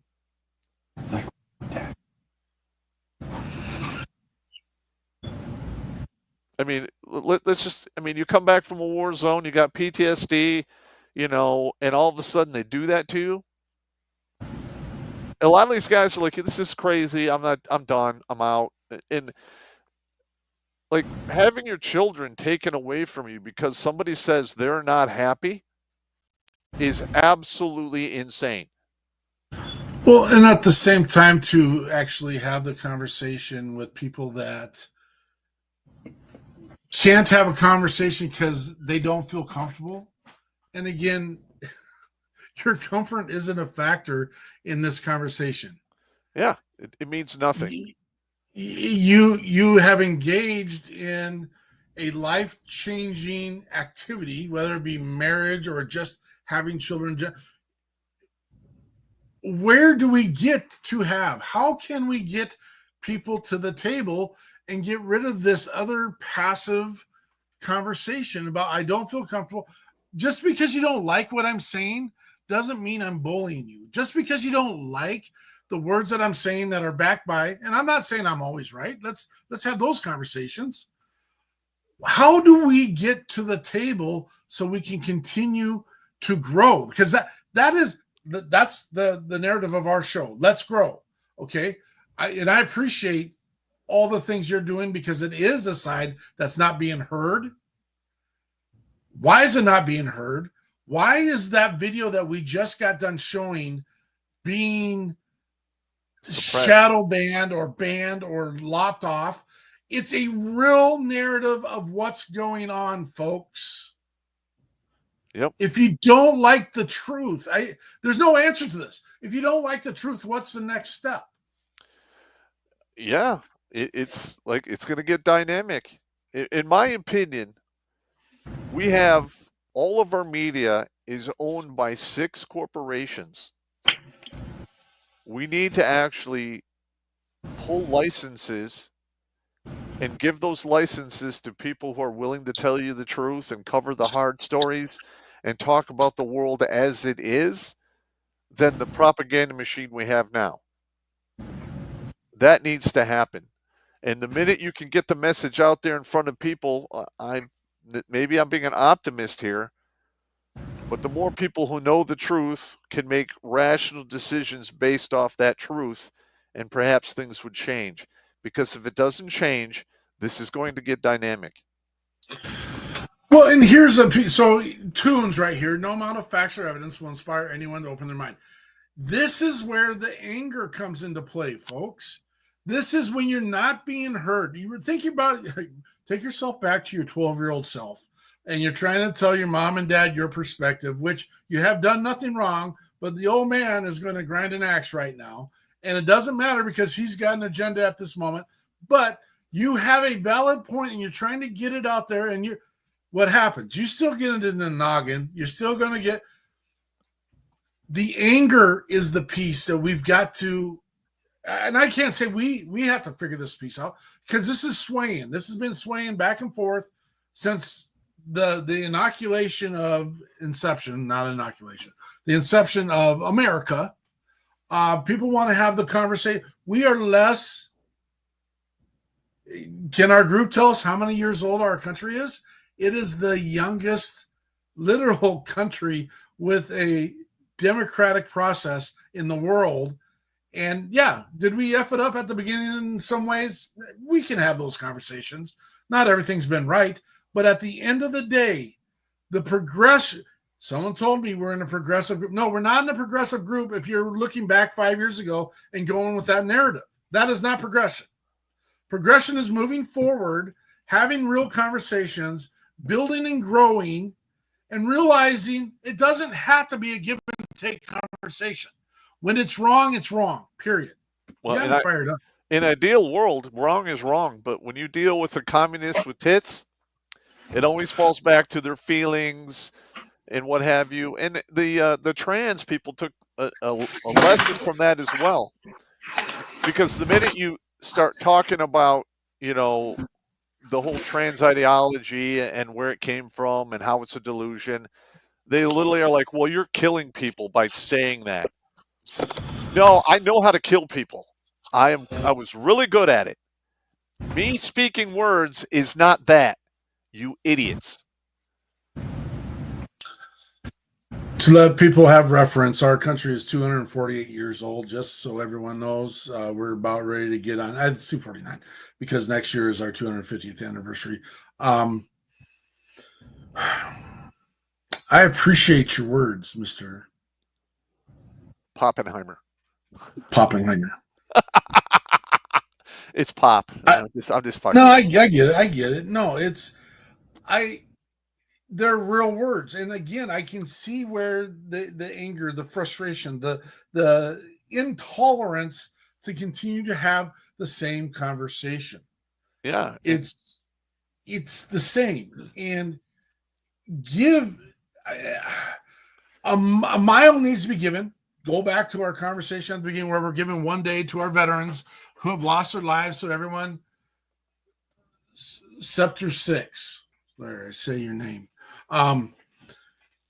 We're given 1 day people, we have to slow our roll, and you have to let math and science, which are real institutes of information. Math and science are white supremacy now. Okay. Just so you know. Even though the whole universe operates on science and math, somehow that's white supremacy. That hit thing right there is a item of hatred anymore. And I will not bend that knee, just so you know, folks. Good. I will have a conversation with you about anything. And I may not have all the information, but I do know the difference between right and wrong. And it doesn't even have to be written into law necessarily. It doesn't. It's sad that we have a law system that we have now because we couldn't control ourselves through the last 250 years to do what was right and when it needed to be done and done as right. And now we got, a whole nother system that we have to accommodate for the sake of battling through so all of us can have our basic, I don't know what the right word is, needs. It's basic needs when it comes down to it. Yep. And there's so many dendrites. I don't know if that's the right word to use right now. I'm trying to think of the small rivers that go up another river, but I can't think of that word right now. Tributary. There are so many tributaries that we could wiggle up and through right now as to why is this happening? Why did that happen? Our country was based on a system that would only tax 1%. We're a far cry from that right now. That's correct. Is that part of the problem? It is part of the problem.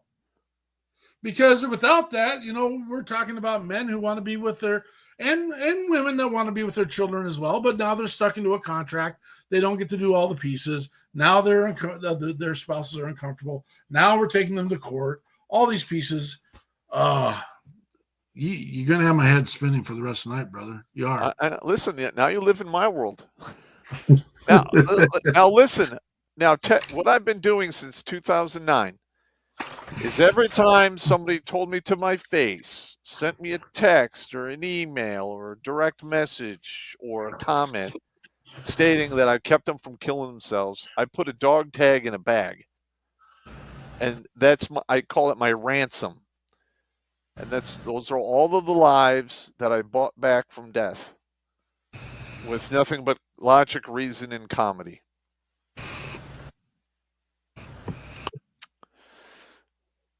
Go ahead. 562 dudes. That's more than a battalion of infantry. It's a whole battalion of dudes I've pulled out of the maw of death.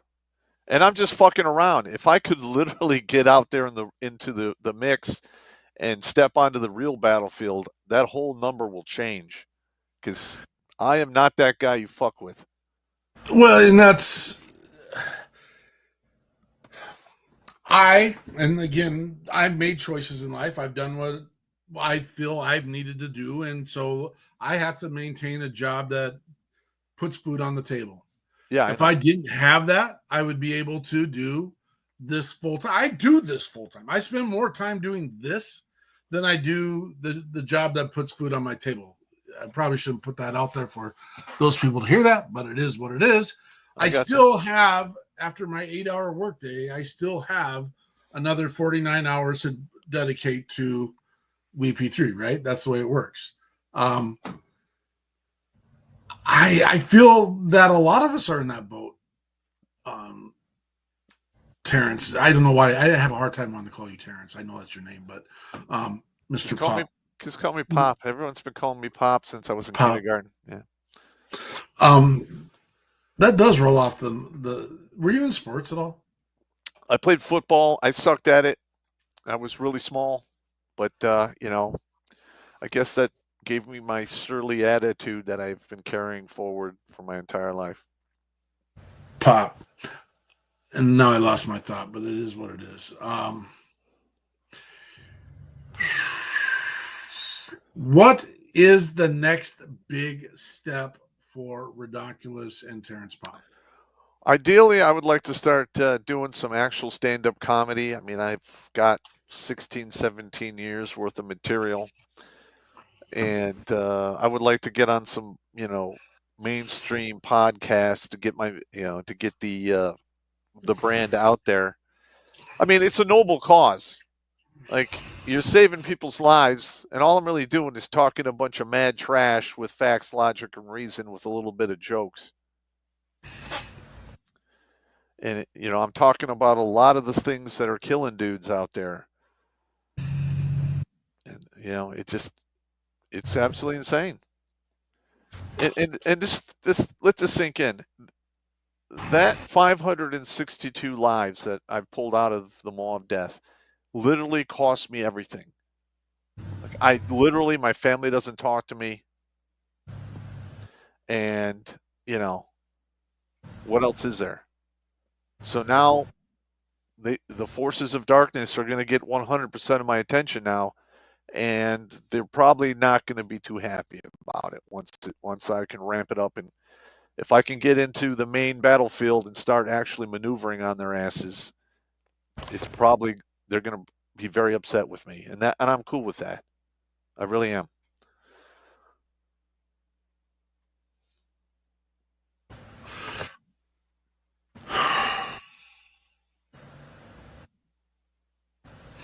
We're going to come circle here in a second. Typically, we have another. Jonathan's not feeling the greatest right now. He's sitting behind screen doing Jonathan work right now. And then our previous guest didn't feel that this was his venue to share his material, which is fine. We appreciate him. And if you get a chance, go listen to Jeff Jacobs. If you like what you heard tonight, get out there and support the guy. He's out of Texas and is doing a great job. We are going to come here in a second, and we're going to have a conversation about what are our final thoughts based on our conversation tonight. How are we going to grow? What are the next steps? What are the pieces we're going to do?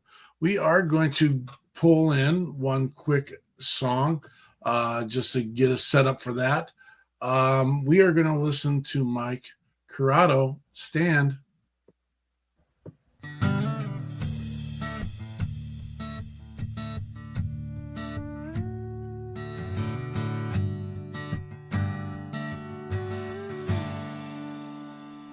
Some signed up first chance they could at 17 and had their mama sign the paper so they can leave.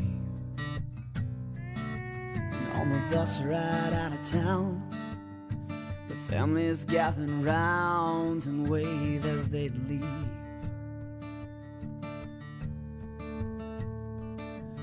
And they come from the shores of Carolina, through the plains to the hills of California, with a hunger deep inside and a burning desire to be free.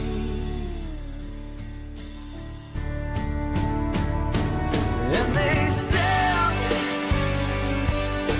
stand upon that wall, and they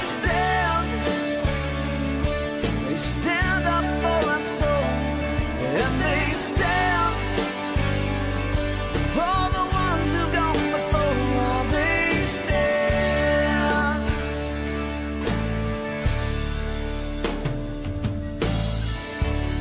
Everyone wants to be a hero. Some don't want to pay the price. You think living free comes easy, just ask those who sacrifice.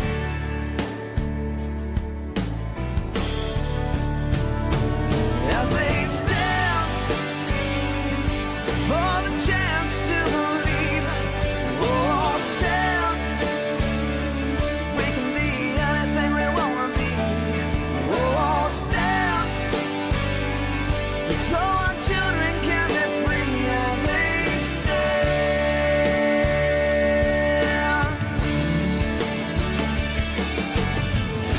a time to fight and a time to fold.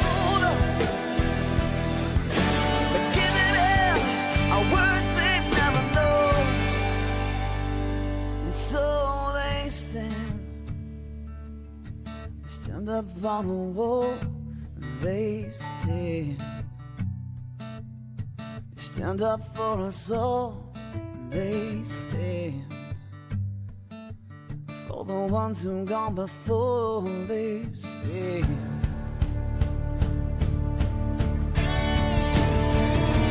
And we stand for the chance to believe. Oh, stand so you can be anything you wanna be. Oh, we stand so our children can be free. Yeah, we stand.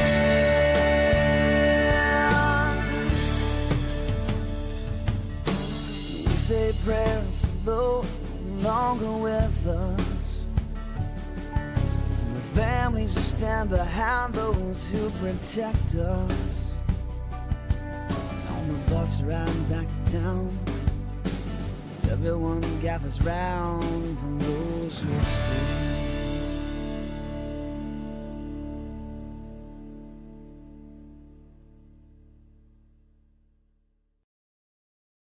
All right. That is Mike Corrado with Stan. The story he has behind that, creating that video, and is just, I don't know. It gets to your heart, man. The things he's seen, the things he's done, the things that he's been involved with, and just to put that kind of content out. And we are going to stand when you see that bad boy right there. When you hear taps, when you know that our veterans and for us, our first responders are in need of support, we need to find a way to activate, motivate, and get people into position to take care of these pieces.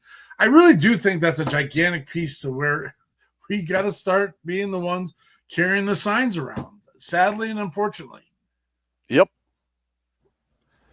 Yeah, I'm actually putting together some stuff. Like I have a couple webinars out there called Administrative Violence, Divorce and Custody Edition, another one called Administrative Violence, Working Man Survival Guide.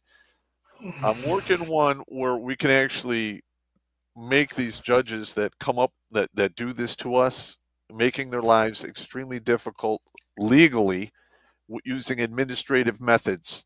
So the FBI watching this podcast, sit down, get yourself a Tubbies, just relax. It is what it is. And, we're going to be, I have to write it up and then we have to film it, but it really could change the world if enough people get behind it. We know a pretty significant film producer that does get involved with controversial, and I'm not labeling this controversial. I don't care if you do. I'm fine. I'm not labeling it. I am nothing but controversy, anger, and I have a black dead heart. I mean, it is what it is. Mr. Stephen Martini might want to have a conversation with you. All right. And the guy who made Purple Heart's Final Beat, his name is Blake Kleiner. He's the editor and the producer. And that dude is an absolute wizard when it comes to doing the videos and stuff. But again, he's just one guy. He does commercials and does weddings and what have you. But if you have a guy who's, way up there in the food chain, I would love to talk to him. I haven't looked at pedigrees yet, and again, I don't want to take someone off someone else's plate, but again, I think a piece that we always forget, because, and this is a military thing as well. Everyone wants to be the guy on top, and to be the guy on top or the gal on top, you gotta put your boot on someone's throat at some point along the line. Yes, you do. And in the network of veterans helping veterans, it's the same culture. And there's a word, folks, you might want to try it. It worked when you were in a platoon, but collaboration.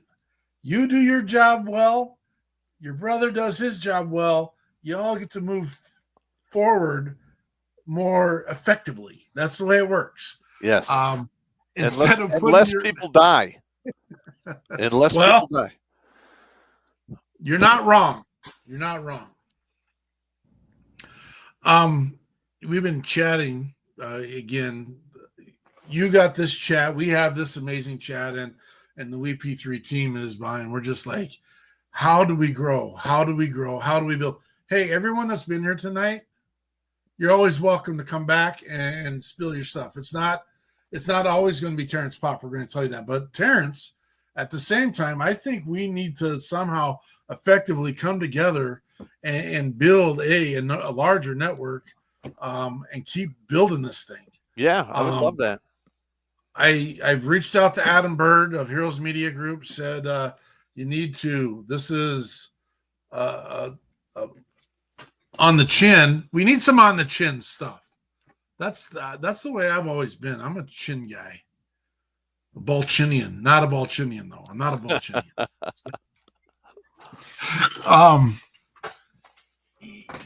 Have a real conversation. It's not that freaking hard. And for the record, I do swear a lot more than I do when I'm not on the show. Just so you know. But here's in the thing. classroom. Here's the thing about these conversations. All right, if one side controls the courts, they control the police, they control the media, and they control the government, what is the conversation really going to do? I'm just asking.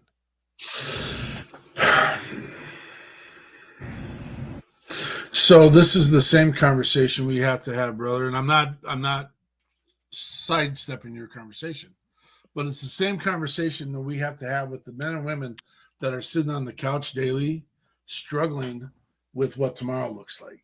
Because if you do nothing, nothing changes. If you do nothing, you're gonna go down the same path.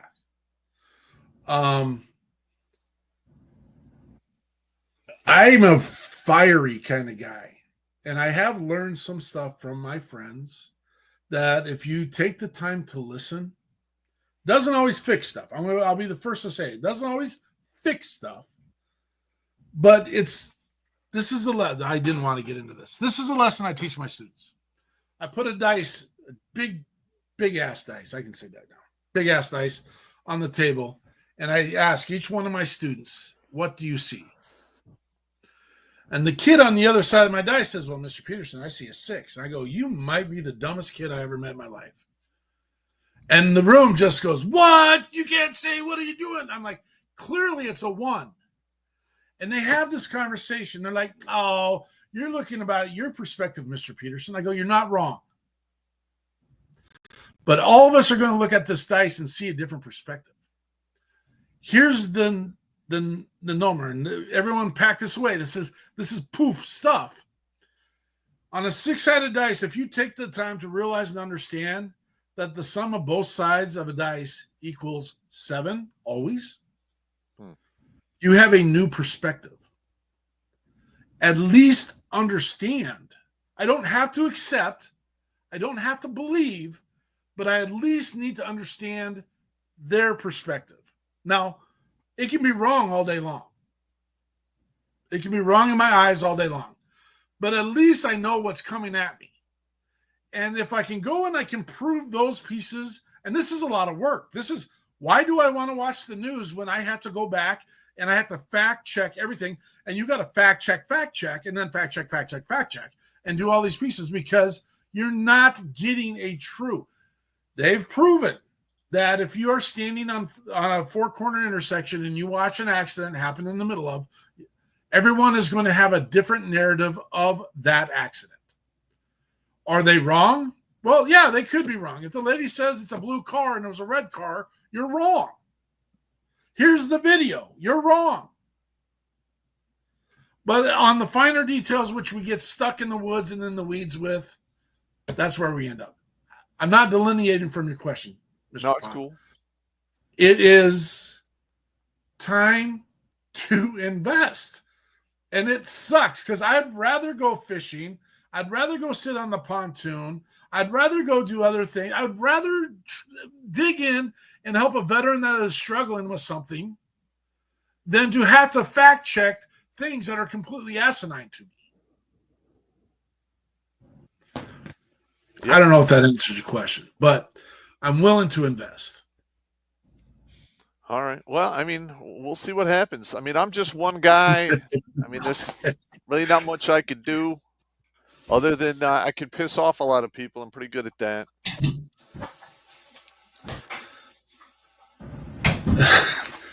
There is a lot of I love the comments from your people out there. I actually care. Yet it's tough to care when you have 3 generations of obese single mothers raised on welfare and they get eating fast food crap weighing 250. I'm with you. I'm with you. Yep. I mean, there's women out there walking around who are literally becoming gravity wells. They're shifting the orbit of planets. They're so heavy.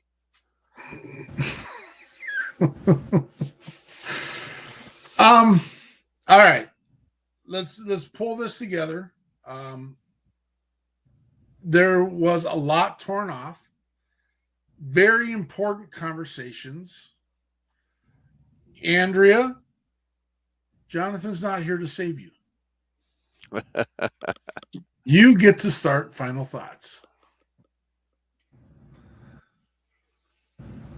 You need to start with your microphone being on, though. I'm going to miss all the comments while I'm talking. That's been too fun.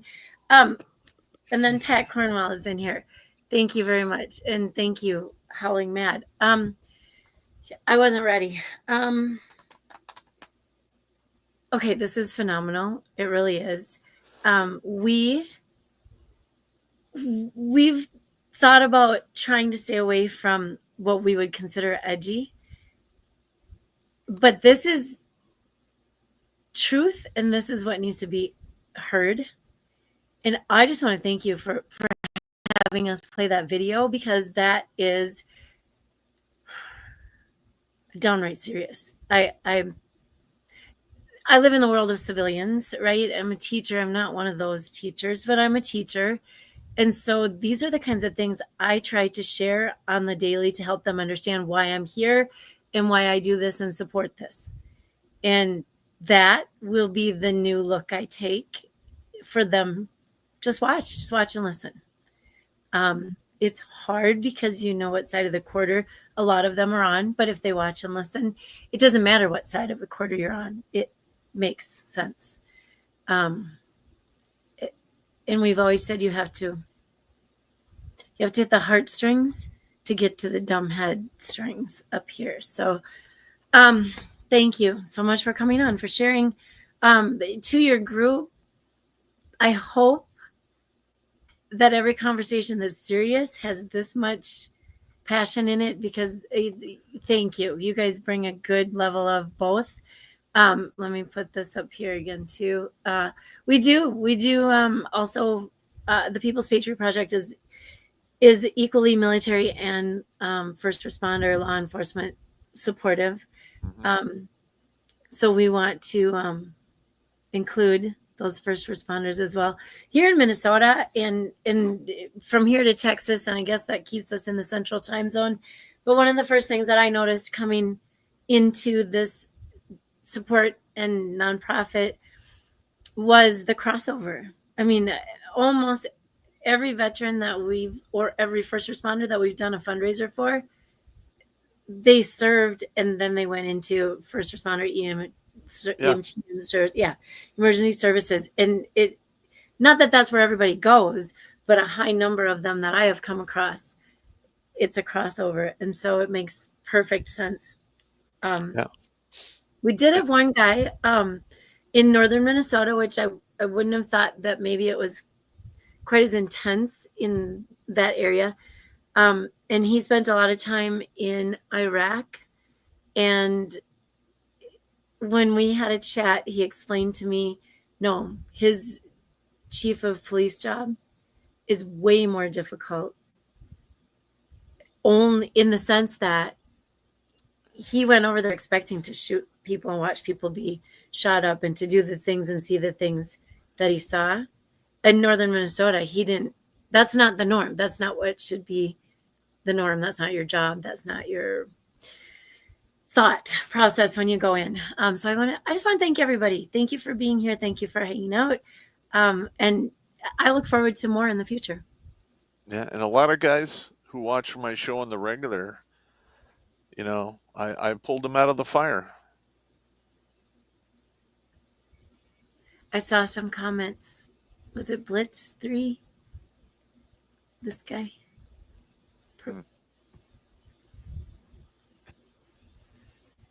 Made a comment. Same earlier. Yeah. So, Mr. Popp, your final thoughts. Well, my thing is this.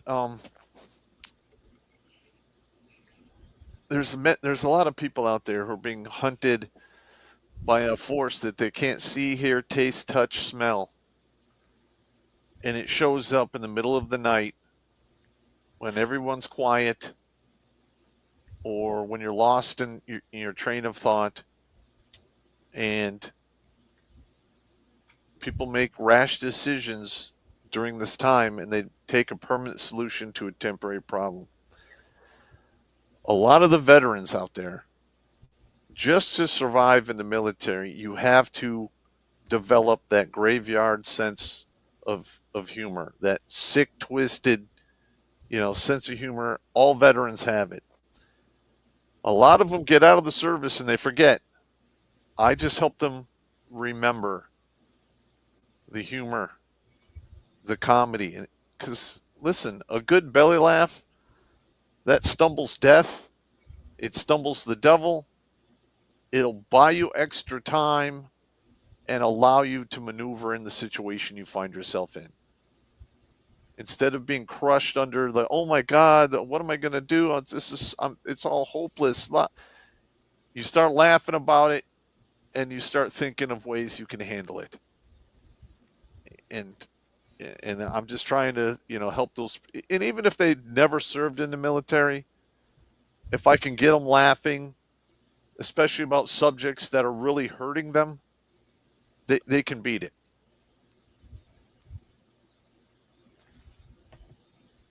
And there you go.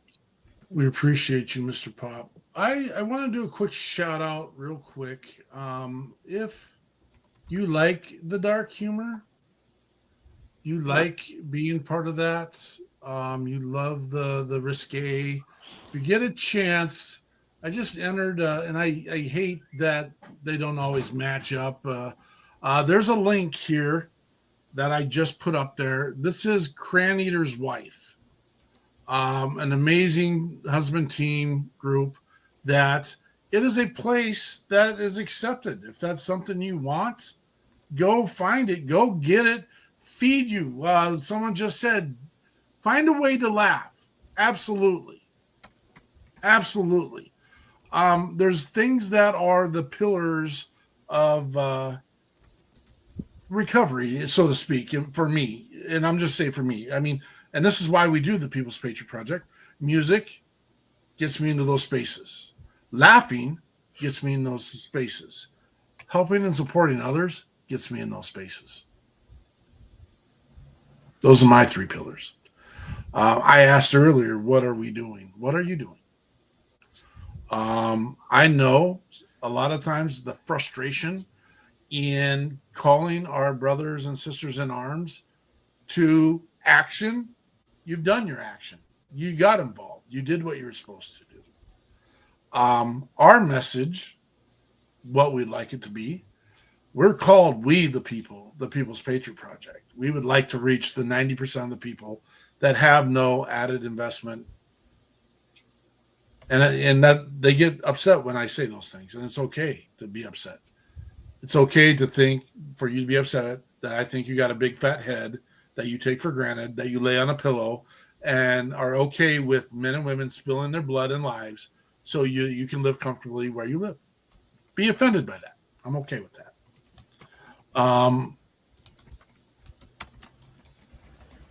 We absolutely adore Mr. Popp here and Redonkulous.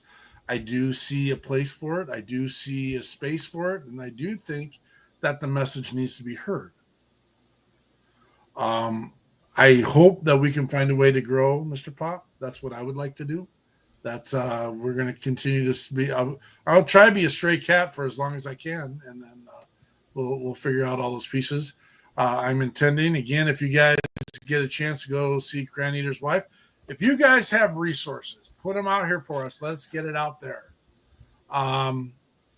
Mead is delicious. I watched a video today on how to make mead.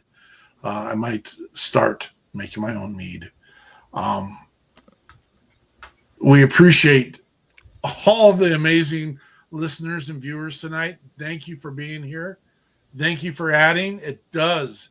Andrea's never had to work this hard in her life. She had to. She was zipping. How many people you have watching now? Currently at this moment, 133 on this channel. Oh, okay. We were up to 200 on this channel. YouTube, we were trying to follow it for a minute. There were one YouTube channel had 22,000 views right now. Oh, yeah. 30-second views. I mean, oh, here you go. What do you got?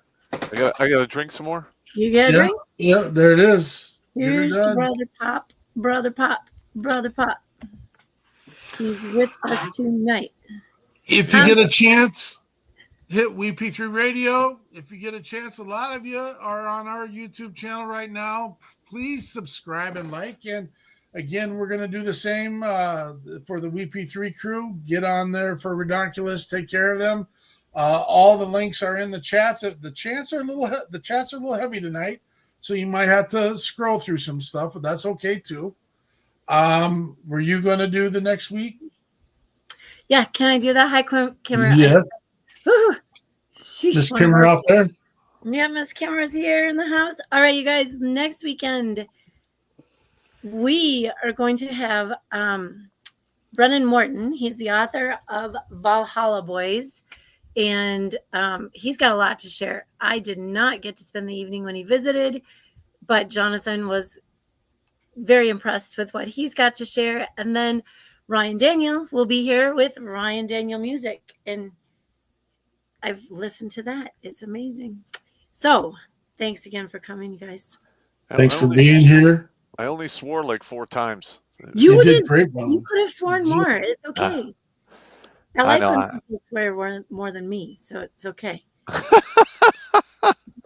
Hey, we'll be here when the smoke is here, and we will check you out when the smoke is cleared. Patriot Pride.